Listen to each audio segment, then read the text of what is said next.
In many markets, home prices far exceed the highs of the housing bubble that burst in 2007. Nationwide, they've shot up nearly 20% since last year alone, and the average price of a home has never been higher than it is today. So what's driving the fast rise in home values? Are we now in another housing bubble? And more important, are homeowners at risk of another devastating bust in prices? Well, we posed these questions to a housing market scholar, and his answers weren't what we expected. Housing is cyclical. Before the 1990s, it was cyclical in quantity, and now it can't be anymore because of local regulatory obstructions, and now because of federal mortgage obstructions. So now, because it can't be cyclical in quantity, now it's cyclical in price. Hello, and welcome to Wealthion. I'm Wealthion founder Adam Taggart, welcoming you back for another week of making sense of money and the markets. And today we are very lucky to have a guest who is going to help us address the question, is there a national housing bubble in America? He is a visiting fellow at George Mason University's Mercatus Center, and he's author of the book, Shut Out: How a Housing Shortage Caused the Great Recession and Crippled Our Economy. We've invited him on the program today to discuss today's red hot prices in many housing markets across America. What's driving these record prices? Are we experiencing another dangerous housing bubble similar to the one that burst at the start of the great financial crisis? I'd like to welcome Kevin Erdmann to the program. Kevin, thank you so much for joining us today. Yeah, thanks for having me. It's a pleasure. All right, Kevin. Well, it's wonderful to have you here. I've had a lot of people asking for a housing expert, so I'm very happy you were able to come on and join us today. All right, let me start with the general question that I ask every guest with a little spin, given your particular area of focus. What is your current assessment of today's economy and of the housing market? You know, I think it's sort of funny because I think we're in a difficult position from a wealth management point of view, partly because I think the Fed has we sort of had this supply shock from the pandemic, and the Fed has, to my mind, managed things well, so that, accepting everything else, it would be nice from a wealth management point of view to be sitting at a 40% loss in the stock indexes and have easy decisions to make. The fact that everything's sort of has recovered and the Fed didn't add a demand shock to a supply shock sort of puts us in a position where, those losses were pretty short-lived. And now there's the difficult decision of what to do with capital allocation in a market where prices aren't all at a discount. And, you could say the same thing, I suppose, in a way about housing. Housing's been a little bit funny, and I'm not sure any of us knows exactly what's been driving it, but again, nobody's out there getting deals right now in the housing market. So it makes things difficult from an asset allocation point of view, but really that's all good news in a way. We'd rather be in a functional economy where capital is flowing than an economy that's healing from its wounds. All right, so we avoided a painful deflationary crunch in asset prices, both in the markets and in housing. But putting words in your mouth, and feel free to correct them, things are somewhat richly valued now, which makes future capital allocation harder. So let's kind of pull at that richly valued thread. So the S&P CoreLogic Case-Shiller Housing Index is probably the most conventional way by which people judge current levels of valuation in the housing market. And at over 200 now, it is the highest it's ever been. And you've got some stats here. Let's see. That index itself posted a 3.2 annual gain in March, the fastest pace that home prices have risen in more than 15 years. And let's see here. Recently, the National Association of Realtors reported that the median existing home price in April was up 19.1%. from the year before. So that's pretty substantial appreciations there.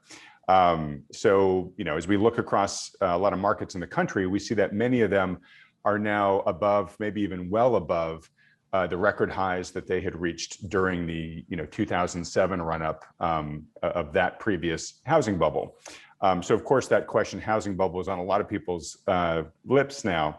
And even Nobel Prize winner Robert Shiller himself, the creator of that index I mentioned earlier, he describes the current housing market as, quote, having aspects of a bubble to it. He then goes on to say, I think it is some kind of irrational exuberance. People are having fun, and they will as long as prices keep going up. He does predict that they are going to eventually drop from here, and they'll drop far enough, quote, to cause some pain. So let's just dive right into the whole reason that we're having today's conversation is, are we in a housing bubble?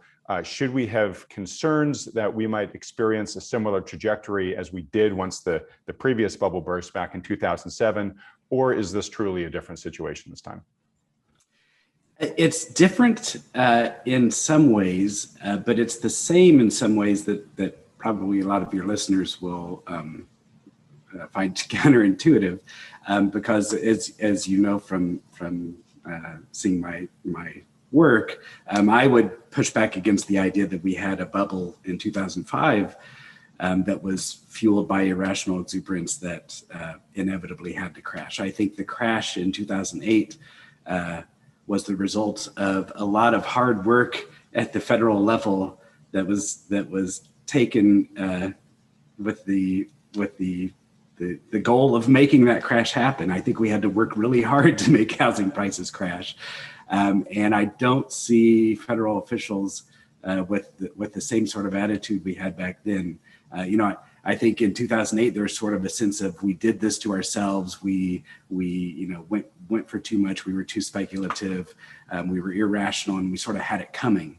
And that led to a lot of policy decisions that either accepted a crisis or asked for one.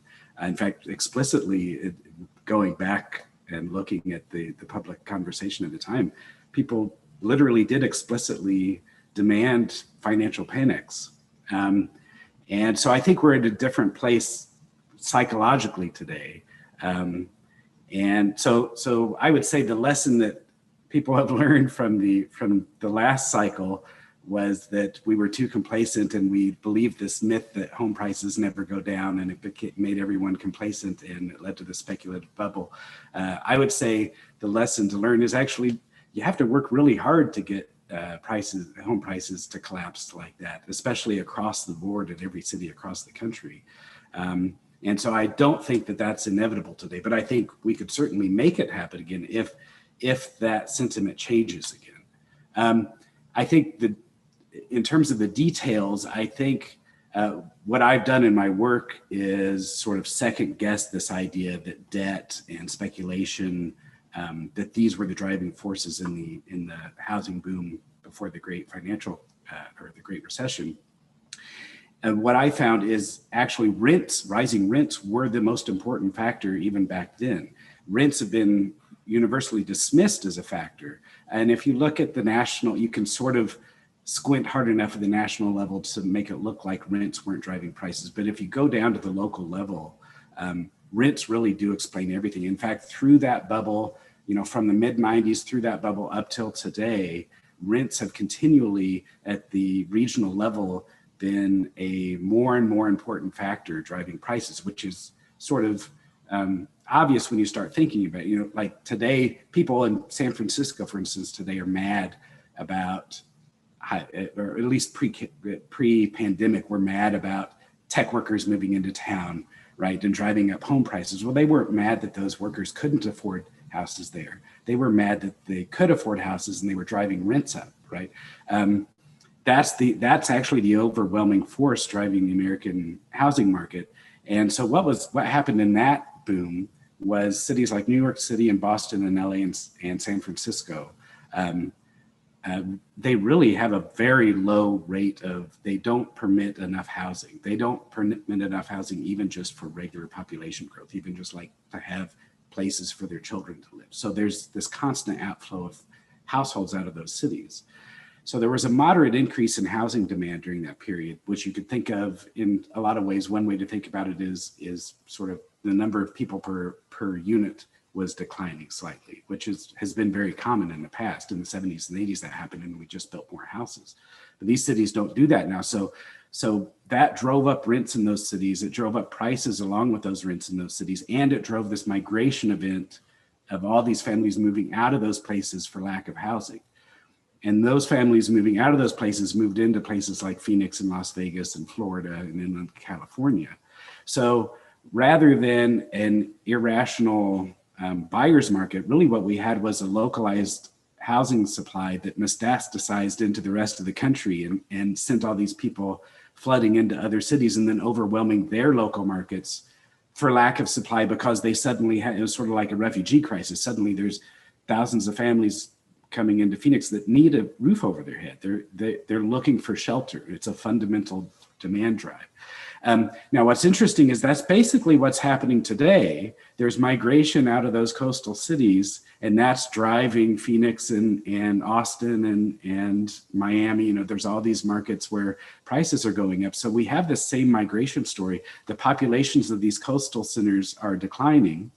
Migration is spiked out of them, but this time it's not that migration wasn't spiked by a housing boom or a boom, in demand for home ownership. This time the migration was actually spiked because people wanted to leave those cities because the pandemic changed the flavor of those cities for whatever reason, whether they can work from a distance or the amenities of those cities weren't as enjoyable because the pandemic closed everything down.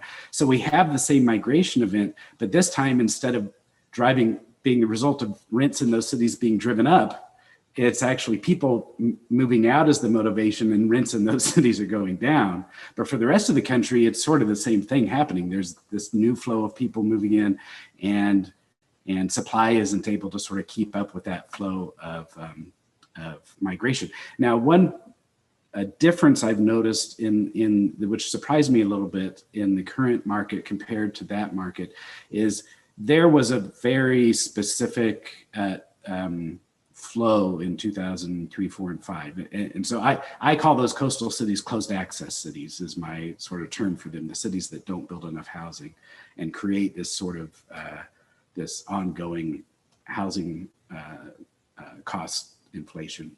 And then the other cities I call the contagion cities, the ones that sort of caught the disease when all this migration happened. And you can see in those cities were very distinctly different from the rest of the country. Phoenix had a much different housing market in 2004 and 5 than Dallas did, or Nashville, or Atlanta. Those cities didn't quite get as much of the migration as these cities, that were taking on the California and the Northeast migration. And so you get, there's really is sort of two Americas at that time. There's an America that really didn't take any part in a housing boom. And then there's an America where prices rose much more than everyone else. Today, it seems to be much more across the board, like rent to price. I just did a couple blog posts where I was looking at rent to price ratios across the country, and they seem to have sort of declined relatively similarly across the country. There's certainly cities that where prices have gone up a lot. I'm in Phoenix and we've seen that here. Austin is the case, but I think more so than back then, rents have been going up almost as quickly. And I think part of that is because supply is even more obstructed today than it was in 2005. So in 2005, they weren't building enough houses in LA and San Francisco. Today, we're having trouble building enough houses even in places like Phoenix. And so rent inflation is coming along with it. And so there really is even more of a widespread fundamental justification for rising prices. And the only answer for it is increased residential investment and more building over time. Okay, that was a lot, and I got a lot of questions coming off of that. So Kevin, it sounds like kind of at the heart of your view of the housing market, it really is all about inventory. That there has been back at the previous, I'll call it a bubble still, even though you might have a different term for it, and the current situation, it seems to be the main factor that's driving things is just not enough units for demand, or sufficiently small enough unit supply that's what's driving prices higher. Yeah. I see you nodding. Okay, so I have a number of questions about stimulus. Sorry, about inventory. But before I get to it, let me just ask you, you made a comment earlier. I just would love for you to clarify. You said back in 2007, we had to work hard to engineer a housing crisis, and that we were sort of courting the crisis from a policy side. What specifically do you mean by that? What particular policies did you see as sort of creating or sort of asking for the bubble pop? I actually have a second book that'll be coming out probably in January called Building from the Ground Up, where I walk through the policy decisions. So shut out, it sort of sets the table, about how housing is so central to the economy. And then this book will sort of walk through the policy decisions that time. And I would argue that that entire CDO, so that we had these private mortgage markets, where instead of going to Fannie and Freddie or the FHA or private banks that held mortgages on their books, we had this private securitization market where, they were originating mortgages and then selling them off to these securities, right? But, where they were all divvied up into these different bonds that people were buying. And then eventually, and that happened around, that sort of blew up in sort of 2003 and 4 and 5.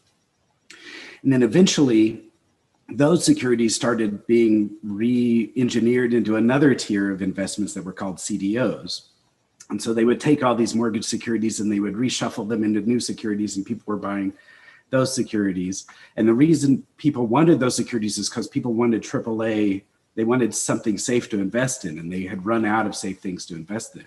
Then eventually those CDOs weren't feeding that need for safety enough. So now they got re-engineered to sort of fake CDOs that were just, pretend securities where we'll pretend we're investing in some mortgages and you pretend that you're sort of, paying the monthly premiums. And then if this, if the mortgages default, then we owe you money, right? These complicated, just fake things. And those were really dominating the market by mid 2006. Well, home prices peaked in early 2006. Home sales peaked by late 2005. Home sales are starting to decline. Home ownership peaked in 2004. So all of those products that people associate with a bubble aren't associated with any increase in activity. Aren't associated with any rise in home ownership. Those products were actually a warning signal that we were already in an economy that was in fear, that was seeking safety, that wasn't producing. And that went on for a couple of years before we got to the point where home prices were collapsing by 1.5% every month, and Lehman Brothers failed and all that stuff. All that stuff that was happening in 2008 that's associated with the crisis, to me, is a late after effect of us sort of watching a market go to crisis and telling ourselves, well, what can we do? We've already set the table for this because of our excess. So it's sort of like a snowball. The Federal Reserve could have made some very just subtle decisions in late 2006, early 2007, just say stopping the interest rate increases at 4.5% instead of 5.25% or something. GDP growth was even starting to decline by 2006 and 7. And so, if they had managed the economy for stability by 2007, we would be sitting here today not realizing what we hadn't gone through, right? And it would have looked like the simplest thing. And as month by month, as crisis kept sort of rearing its ugly head, rather than us collectively seeing that, and Federal Reserve officials and Treasury officials looking at that and saying, oh, things are getting out of hand, we should stabilize. Instead, we collectively looked at these changing conditions and said, boy, those mistakes we made in 2005 were even worse than we thought they were. We built even more, we built too many houses, and we must have even built too many more than we thought we'd built. And so by the time home prices started declining in late 2007, And by the way, defaults and foreclosures really happen after that. They're an after effect too. By the time home prices were falling, housing starts were down, 35% or more and continuing to collapse. In any previous cycle, the Fed would have considered that a red flag for stability. Housing starts are a great leading indicator. In fact, there's a really interesting speech the economist Ed Leamer gave the Fed in, they had their big annual meeting at the end of August 2007, where he walks through this historical data that says, by the time housing starts are down this much, that's the time to start stimulating. And if you don't stimulate, you're bound to have a deep recession if housing starts to decline from here. And then in his own speech, he says, but this time you can't do that because we built so many extra houses, we don't have that option to us. So even when I found his presentation, my jaw hit the floor, because the first half of his presentation was exactly what the Fed needed to hear. It was such a great, wise historical review of the evidence. And then even having given that evidence, he was with the consensus that we just had too many houses. As I try to show and shut out. Which you think was wrong, right? Yeah, we never had too many houses. The reason anything was happening is because we didn't have enough houses. In fact, I have a paper out that I can provide a link to where I have quantitatively gone through at the metro area level and shown that there just was never anywhere that had thousands of homes that they didn't know what to do with. The places that ended up with a lot of vacancies in 2008 were the places like Phoenix, where there was this mass migration event that had come in. They were just trying to build enough houses to meet that. And then suddenly that migration event dissipated with the crisis, and they were left with empty houses because decades old migration pattern, not only did this migration boost from the boom go away, but decades old migration patterns that had been happening since World War II dissipated. And of course, they're gonna, any economy is gonna be left with empty houses in that. Okay, so it looks like you're saying they mismanaged the response to the slowing economy and basically put a knife in the back of housing prices. I think in your words, it could have been handled more differently. But one of the outcomes of that, as you said, it was an inventory-driven housing situation. And by more or less putting a knife in the back of the housing market, having read some of your work, they crushed the home builders. And so for the years following, during the Great Recession and perhaps even a few years after that, home building activity really slowed down relative to historic pace. I'm assuming that just made the housing inventory situation even worse. So you're nodding, okay, great. So let me ask you this, like when you look at, it makes sense that housing prices should be driven by rents, right? That is the theoretical way that you should be valuing a house, just like you value a stock, right? Which is a multiple of the earnings that company generates. Housing should be worth some multiple of the rents that it could command if rented out. When you look at sort of what you think ideal housing inventory would be for the country, given our current population and economy, what is the deficit right now in your mind? I've seen estimates between 1 million or 6 million, but what do you think it would take to kind of get to equilibrium or sustainable equilibrium?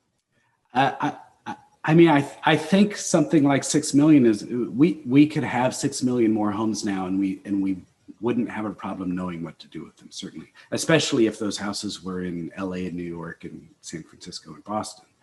And in a way, I would sort of tweak I think in a way, partly what's happened is because we all sort of experienced this event in the last boom, there's this idea that that at some point we started building houses that weren't needed.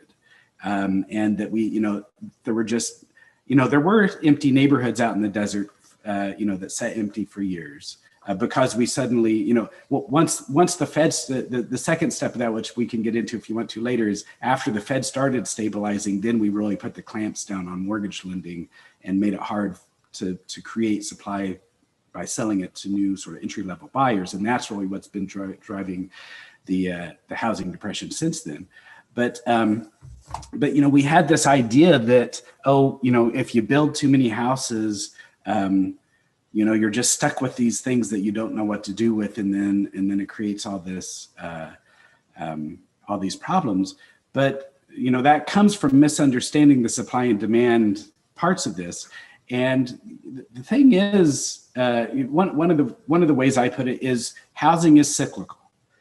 Before the 1990s, it was cyclical in quantity, and now it can't be anymore because of local regulatory obstructions, and now because of federal mortgage obstructions. So now, because it can't be cyclical in quantity, now it's cyclical in price. And the thing is, in the 70s and 80s, if you look at so one of the things I do is I take housing starts as a percentage of the housing stock. How much are we growing the housing stock each year? And in the 70s, it would, in a single year, like, I don't know what we are on new housing sales now, a little over, 1 million or something. They would add that many, like, just cyclically over a year and a half or 2 years. And then there would be a recession and it would drop that much. Like, the cyclical movement in housing back then was amazing. And the thing is, it didn't lead to vacancies, because actually on the demand side, that's not how the housing market works. It's not like we have a set number of households, and if we don't have enough, then we have a shortage, and if we have too many, we don't know what to do with them. There's actually a lot of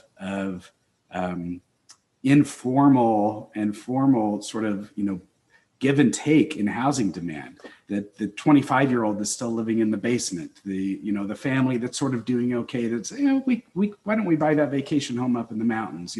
There's tons of decisions on the margin that amount to many percentiles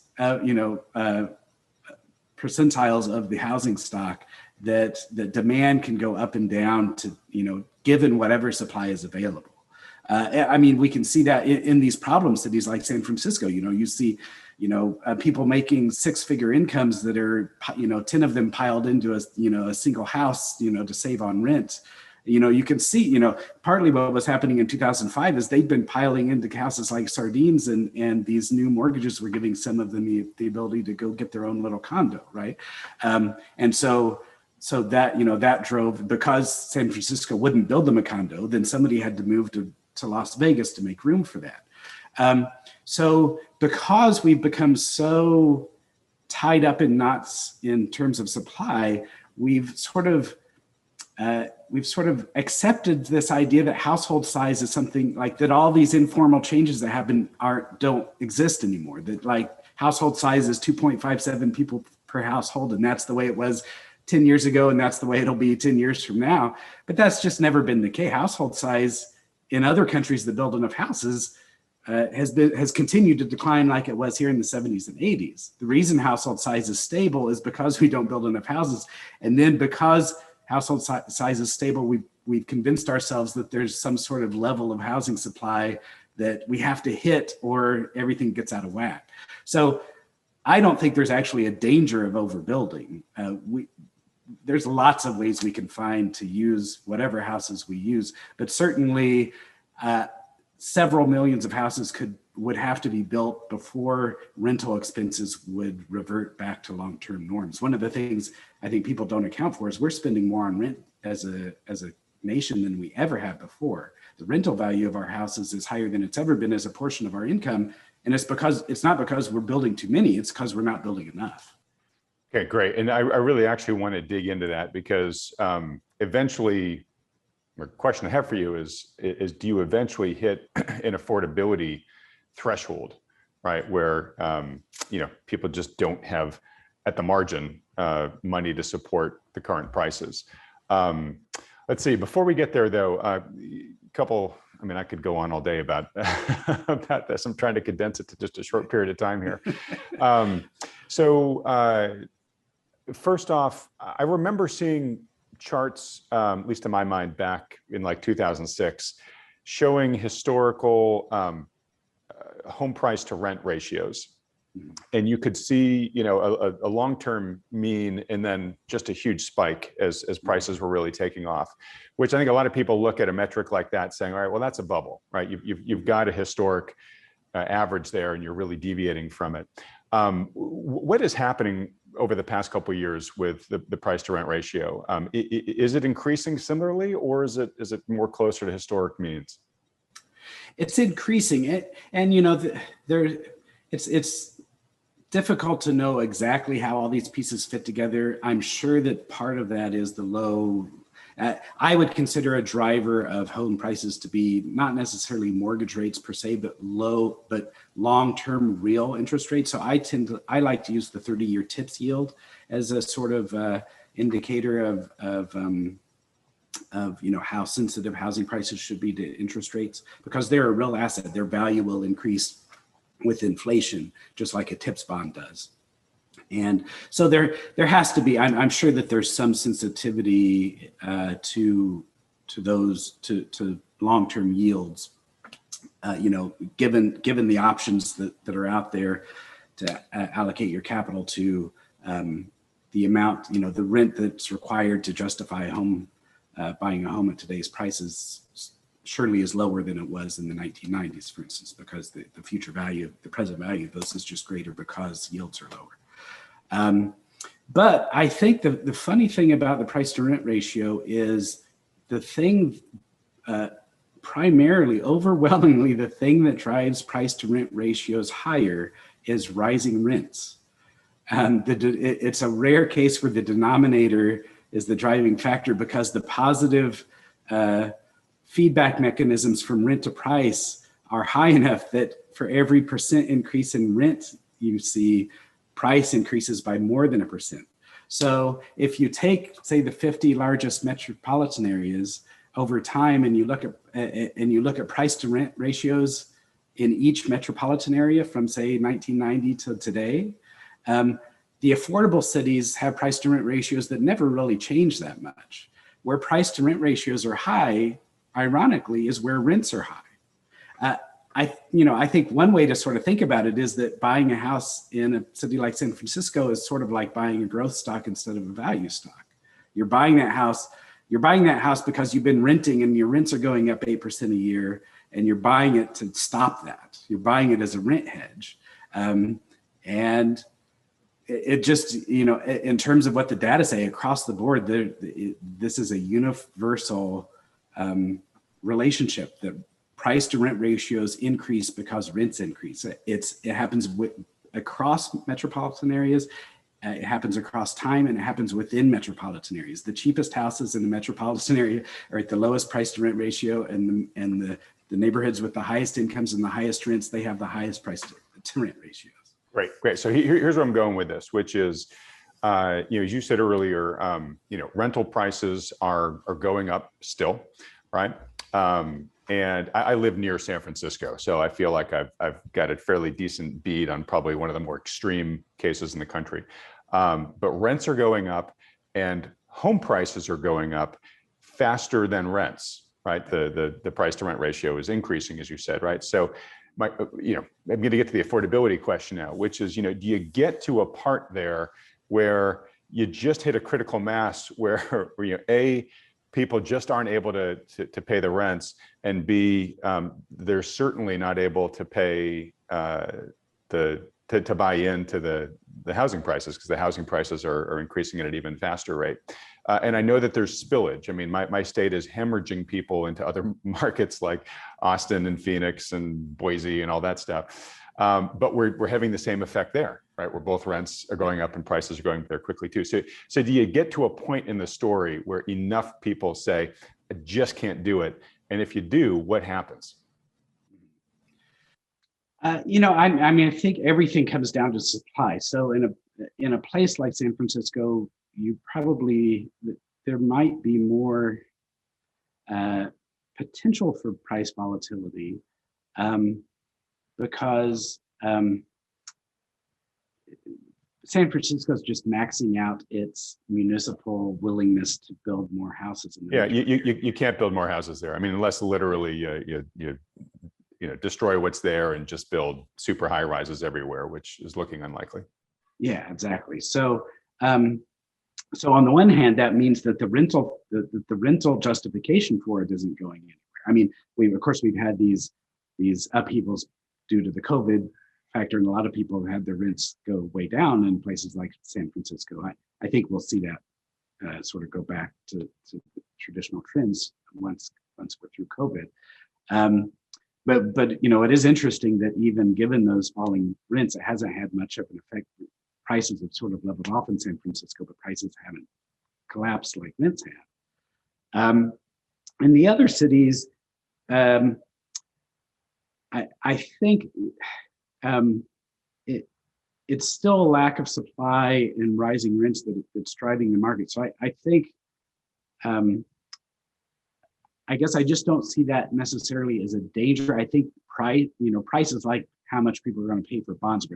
It's what the market bears. And I don't foresee a price collapse happening in these cities. I think it might level off for a while. But the only way that would make prices really fall would be a long-term concerted supply effort where all these cities, a lot of cities could easily double their rate of construction from today just to sort of continue the building trends that would have been common before the crisis.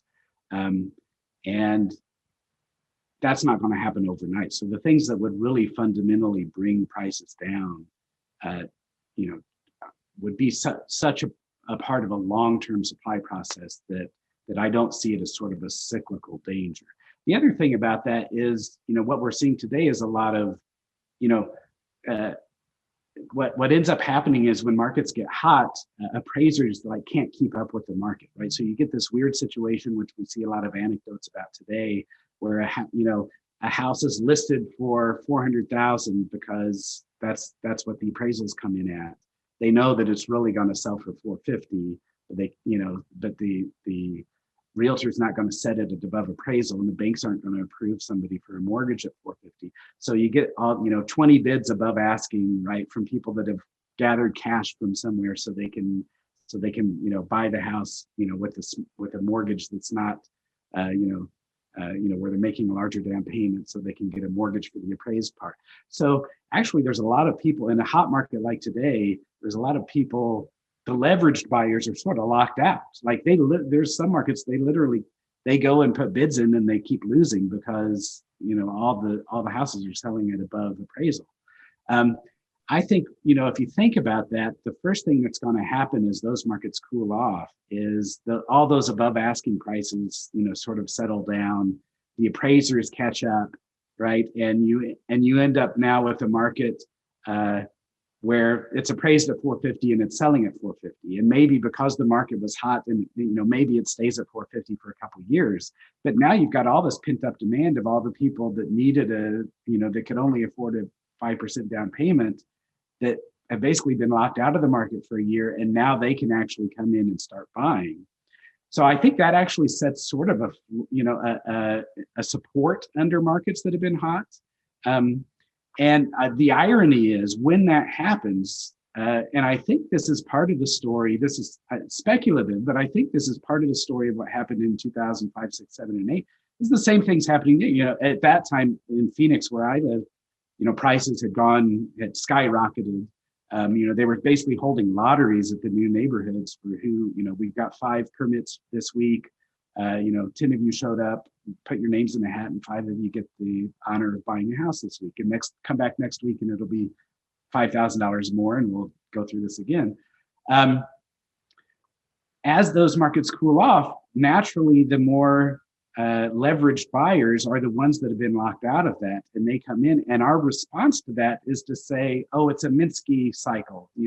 People get more and more speculative, and they're more and more leveraged, and this is just another step in the bubble, when actually that's just a natural side effect of the bubble sort of reaching a new plateau. And I think that's partly what happened in 2006 and 7 and 8. Is first we see mortgage debt continuing to rise after prices leveled off, and we said, oh, this is still just that same bubble that we've had. This is just more debt. It's part of that same process, because we ignored all these fundamental reasons that prices were rising. And then eventually the mortgages kept rising, but eventually that was actually distressed borrowing, and people in cities like Phoenix that were actually early going into the recession, yet they still had homes that the values had gone way up, and they had home equity they could draw on. So eventually that borrowing is distressed borrowing, people whose local incomes are falling through the floor, and they're grasping at liquidity. And that's happening in 2007, and we're still going, yeah, that's all just this bubble activity. These people just, they need to be disciplined. They don't know what they're doing. And so we kept interpreting anything that had to do with debt as part of a bubble, when really there's sort of two phases of debt accumulation. Up through 2005, debt was funding home building. By 2007, it's almost purely a distress activity. And I think that's what happened. If we impose our idea of what's happening on the market from a policy framework, and going forward from today, we start doing that, we could end up sort of changing sentiment. So we just drive ourselves into an unnecessary housing collapse again. But I don't think there's any reason, I think it's perfectly natural to expect all these markets that have been hot to sort of level off for the next couple of years, for more leveraged buyers to sort of, fill in the gaps there, for things to just cool off, for housing starts to continue to be strong and rise. There's no reason for housing starts to decline in any of these cities. And we really should be managing for growth, and it'll be up to us. That's one of the interesting things is, a lot of things can happen from here into the future. Most of those things are going to be products of decisions we haven't made yet. And it really will be up to us communally to have a stable market versus a collapsing market. And I don't think we have to be afraid of stability. All right, great. So this is sort of ending exactly where I wanted the conversation to end, which is, what is your outlook going forward for the national housing market? And maybe I'll put some summarizing words in your mouth from what you just said. It sounds like you aren't worried about a crash in prices. It sounds like maybe you think the hotter markets that we're seeing right now may level out for several years. But you see that inventory is going to continue to be the main driver here. You don't see a collapse in starts like we saw, coming into the Great Recession. And so can I summarize all this by saying, if you're a current homeowner, you're sitting on some nice gains in your house, but you're worried that the housing market might collapse like it did 10 years ago. Sounds like you're saying, I wouldn't lose too much sleep at night over that. Correct. Yeah. And, if somebody's in a position where they've been thinking about downsizing or something, it may not be, selling into the end of the hot market certainly wouldn't be, if there's a time to do that, now's probably the time. But in general, I would say don't worry too much about timing the market. Certainly don't worry about a collapse. And in fact, sort of going again back to the way things happened in 2000 in the last boom, housing, as I said, home sales peaked by mid 2005. And builders started cutting back on housing starts very soon after that. Home prices really didn't start collapsing till, say, August, September 2007.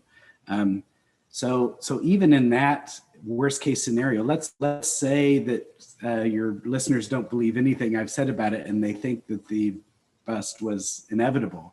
Even if we accept it as inevitable, housing starts were giving us sell signals for a good couple of years before prices relented.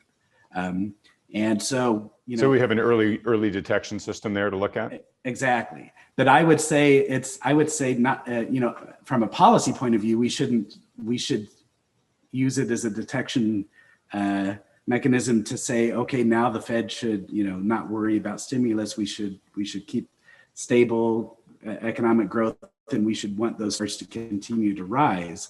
But from a homeowner, from a capital allocator point of view, if housing starts to decline, and you see Jerome Powell give a speech that says, we don't, we want housing starts to decline, then I would start looking for defensive strategies. And you'd start getting nervous. Yeah. Okay. So as we wrap up here, I have to ask this question because we haven't talked about it yet, which is interest rates. Interest rates have been at record lows for a long time. That's obviously supportive of housing prices. Right? They have an inverse relationship with interest rates.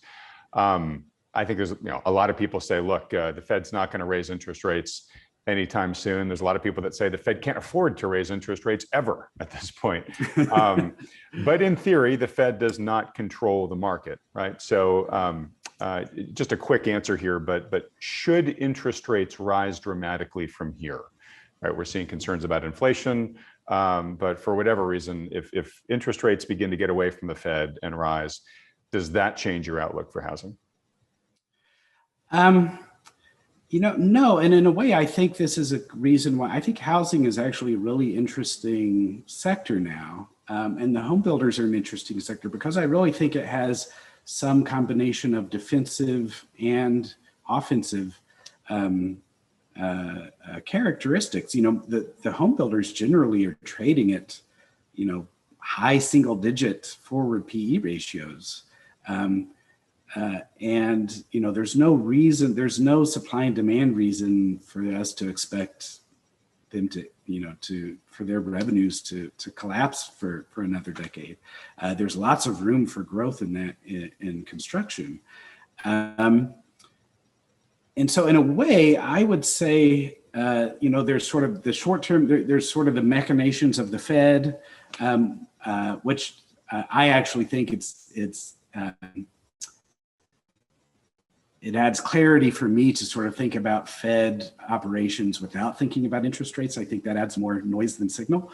But in terms of the long-term real interest rates, which is really what I think is the effective, the important rates in housing markets, which certainly aren't under direct control of the Fed and in a lot of ways sort of move counter to what you would see happening. In fact, just recently, there was sort of a the Fed sort of signaled that they would tighten earlier than what people thought. And long-term rates in the last week, there was this period where long-term rates went down and short-term rates moved up, sort of signaling that they would raise their target rate earlier, and that would actually put a cap on long-term inflation fears, and it actually moved long rates down. I think it's actually a positive. Will be positive for us to see long-term rates go up, long-term real rates to go up, because that'll be a signal of optimism, a signal that people are investing in long-term projects, that people have optimism about economic growth. And so I think to the extent that might have moderating influences on home prices, it will probably have positive effects on buyer demand, on housing starts, and all those factors. And so, again, I don't see a combination of factors that's going to drive the housing market into the ground unless we do that intentionally. The